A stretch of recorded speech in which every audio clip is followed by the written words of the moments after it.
What if North Korea attacked China tomorrow? It certainly wouldn't be the smartest idea for North Korea, and to put it simply, it would likely be an all-out bloodbath. The relationship between China and North Korea has fluctuated quite a bit in the past, and to fully understand what a North Korean attack on China would mean, we need to take a look at what has happened between these two countries in the past. The relationship between these two countries really stems back to the 1950s and the Korean War. During this time, China showed its support by flooding the Korean peninsula in order to aid their northern allies. It was after this war that China began receiving North Korean refugees and students, and China was also helping quite a bit with economic aid while the war was ongoing. Once the Korean Armistice Agreement was signed, which was designed to, quote, ensure a complete cessation of hostilities and of all acts of armed force in Korea until a final peaceful settlement is achieved. Both China along with members of the Eastern Bloc began providing extensive economic assistance to Pyongyang in order to help reconstruct the city and the country, as well as the economic development of North Korea.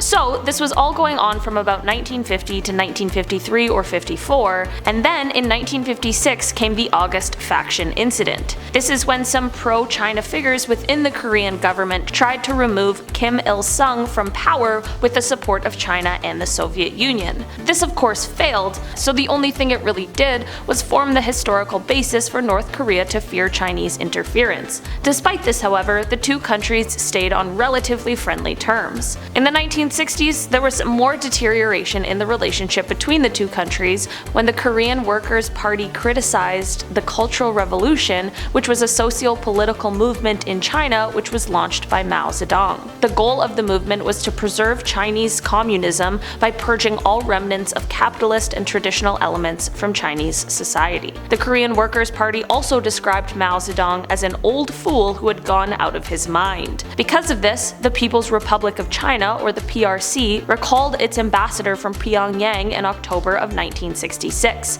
This was also when the Red Guards, which was a mass student-led paramilitary social movement which was guided by Mao, criticized North Korea as being revisionist. Despite all of these ongoings in the 1960s, in 1961 the two countries signed the Sino-North Korean Mutual Aid and Cooperation Friendship Treaty. This treaty meant that China was pledging to immediately give military as well as other assistance to its northern ally to help against any kind of outside attack. This now brings us to more recent times, in 2009. This marked the year when the Chinese paramount leader Hu Jintao and the North Korean leader Kim Jong-il declared 2009 as the year of the China and Democratic Republic of North Korea friendship, which was said to mark 60 years of diplomatic relations between the two countries. So it seemed as though things were on the up and up back in 2009. That was until August of 2012 rolled around. During this time, Kim Jong-un was now in power and was the leader of North Korea, and his uncle had a meeting with Hu. Rumor has it that during this meeting the uncle said to Hu that he wanted to replace Kim Jong-un with his brother. This meeting was allegedly recorded by the then Secretary of the Central Political and Legal Affairs Commission,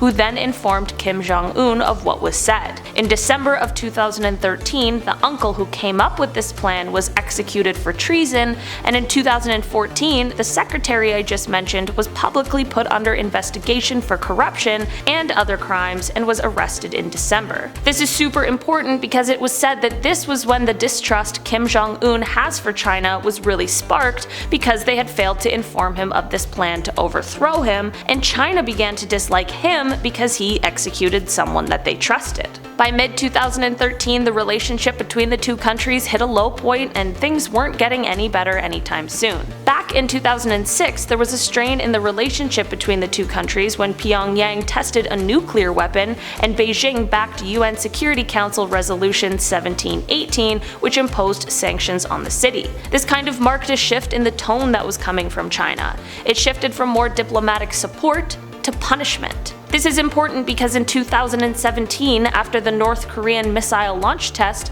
China called on North Korea to cease actions that increased tensions on the Korean peninsula. A lot of the more recent issues between the two countries stem back to nuclear weapons. Since 2003, China has participated in six-party talks about how to resolve the issues of the North Korean nuclear weapons program. China is North Korea's biggest trading partner and arguably has the most leverage on the country. That is why in 2017, when China halted import of coal from North Korea, things began to take a more negative twist. In 2017, the Korean Central News Agency had some serious words for China when they said, quote, "A string of absurd and reckless remarks are now heard from China every day, only to render the present bad situation tenser. China had better ponder over the grave consequences to be entailed by its reckless act of chopping down the pillar of the DPRK-China relations." They also said that the Chinese support for sanction in North Korea were, quote, "an undisguised threat to an honest, mid-minded neighboring country which has a long history and tradition of friendship,"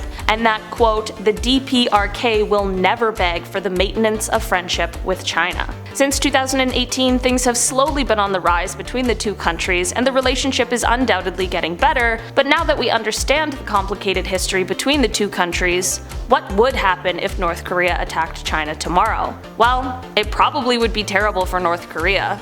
Firstly, let's just think about the size difference of the two places. North Korea is minuscule compared to China. That just wouldn't even be fair. Have you ever heard of the saying, "Don't bite the hand that feeds you"? Well, this really applies to North Korea and how terrible of an idea it would be for them to attack China. I'm not saying that China feeds North Korea per se, but China does a lot to protect them. China has spoken out on multiple occasions, particularly when things between North Korea and the United States were getting a bit dicey, to say that they will support and defend North Korea. Remember the friendship treaty from before? It all goes hand in hand. I had also previously mentioned how China is North Korea's biggest trading partner. If North Korea were to attack China, they're not only losing their greatest defense and ally, but they are also putting themselves in an economically tricky situation, as a large portion of their imports and exports would be immediately halted. North Korea ranks quite low as being a source of imports for China, but reversely, North Korea depends on China for trade as well as aid,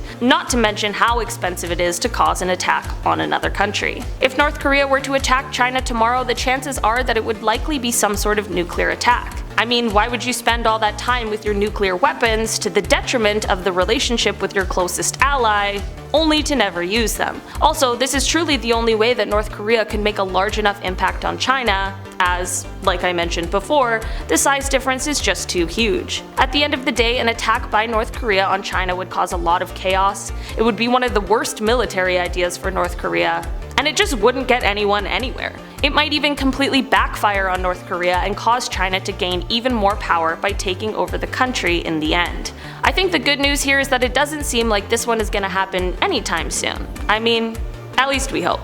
Thanks for checking out today's video, you guys. Don't forget to hit the thumbs up button if you enjoyed it, and don't forget to subscribe to see more. Stay curious, LBQ fam, and I'll see you on the next one. Bye!